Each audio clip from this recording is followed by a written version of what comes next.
Hello बच्चों, यहाँ पे आपका क्वेश्चन दिया हुआ है कि the ratio of C14 to C12 in living matter is measured to be C14 by C12 is equal to 1.3 into 10 raised to the power of minus 12 at the present time.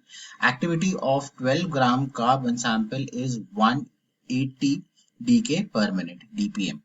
और यहाँ पे दिया हुआ है calculate the half life of C14 और यहाँ पे Na की वैल्यू दिया है जो कि आपका एवोगाड्रो नंबर है, that is 6 into 10 raised to the power of 23 के बराबर। यहाँ पे आपको जो है सबसे पहले की कंसेप्ट देख लेते हैं। यहाँ पे की कंसेप्ट हो जाएगा आपका half life calculations for radioactive decay. तो रेडियो एक्टिव डीके अगर हो रहा है आपका तो उसमें हाफ लाइफ कैसे कैलकुलेट करते हैं वो आपका यहाँ पे की कंसेप्ट बन जाता है। और यहाँ पे आप देखते हो कि आपका जो रेडियो एक्टिव डीके होता है ये आपका होता है फर्स्ट ऑर्डर रिएक्शन। और ये सिंस फर्स्ट ऑर्डर रिएक्शन है तो हमने काइनेटिक्स केमिकल काइनेटिक्स में पढ़ा था कि आपका जो टी हाफ होगा वो हो जाएगा आपका ln2 डिवाइडेड बाई आपका जो रेट कांस्टेंट है। तो यहाँ पे लैम्डा जो है आपका रेट कांस्टेंट है। सो हम लोग जो है एक एक करके देखते हैं कि आपके क्वेश्चन में कैसे दिया है और हम इसको किस तरीके से सॉल्व करते हैं। तो यहाँ पे अगर आप देखोगे तो C14 बाई C12 का रेशियो दिया है, that is 1.3 into 10 raised to the power of minus 12। So that means अगर हम टोटल नंबर ऑफ C14 निकालना चाहे एटम्स तो ये आ जाएगा 1.3 into 10 raised to the power of minus 12 multiplied by जो भी नंबर ऑफ एटम्स है C12 एटम्स के। अब हम यहाँ पे अगर गौर से देखें तो यहाँ पे आपके क्वेश्चन में आपको दिया 12 ग्राम ऑफ कार्बन सैंपल। सो इसका मतलब आपके टोटल नंबर ऑफ C12 अगर आप निकाल रहे हो सो ये बेसिकली है नंबर ऑफ कार्बन 12 एटम्स। सो ये क्या हो जाएगा इक्वल टू, पहले तो नंबर ऑफ मोल्स निकालेंगे। सो 12 ग्राम दिया डिवाइडेड बाय इसका weight 12 multiplied by Avogadro constant that is 6 into 10 raised to the power of 23। ये आपके टोटल नंबर ऑफ एटम्स आ जाएंगे। सो ये आपका आ गया 6 into 10 raised to the power of 23 atoms. So that means यहाँ पे अगर हम C14 number of atoms of C14 की बात कर रहे हैं तो वो आ जाएगा आपका 1.3 into 10 raised to the power of minus 12 multiplied bye 6 into 10 raised to the power of 23 के बराबर, क्योंकि यहाँ पे हमने ऑलरेडी इसकी वैल्यू निकाल के रखी।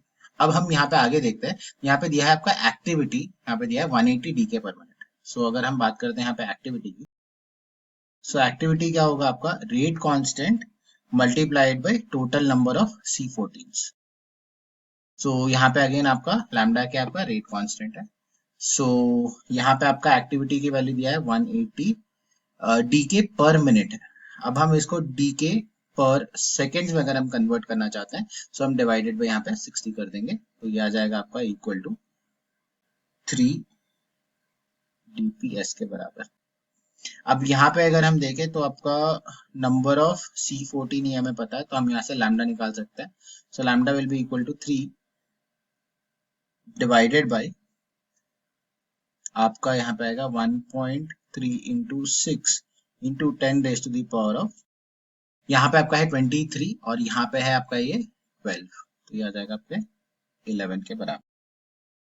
अब हम यहाँ पे देखें तो आपका हमें यहाँ पे टी हाफ निकालना था और t half is basically ln2 divided by rate constant. So यहाँ पे आपका टी हाफ जो है वो आ जाएगा इक्वल टू ln2 की वैल्यू 0.693 डिवाइडेड बाय आपका 3 और यहाँ पे आप देखोगे तो डिवाइडेड बाय आपका फिर 1.3 into 6 है तो यहाँ पे ऊपर चला जाएगा 1.3 into 6 और यहाँ नीचे आपका जो बचा रहेगा 10 raised to the power of 11। सो यहाँ पे अगर अपन डिवाइड करें तो यहाँ से हमारी टी हाफ की वैल्यू निकल के आ जाती है और टी हाफ का अगर आप देखोगे तो यहाँ अप्रोक्सीमेटली इसकी वैल्यू आ जाएगी आपकी 1.80 into 10 raised to the power of minus 11 seconds के बराबर। तो ये जो है आपका फाइनल आंसर आ गया जो कि यहाँ पे हमें कैलकुलेट करना था। So I hope you have understood the explanation of this particular question. All the best.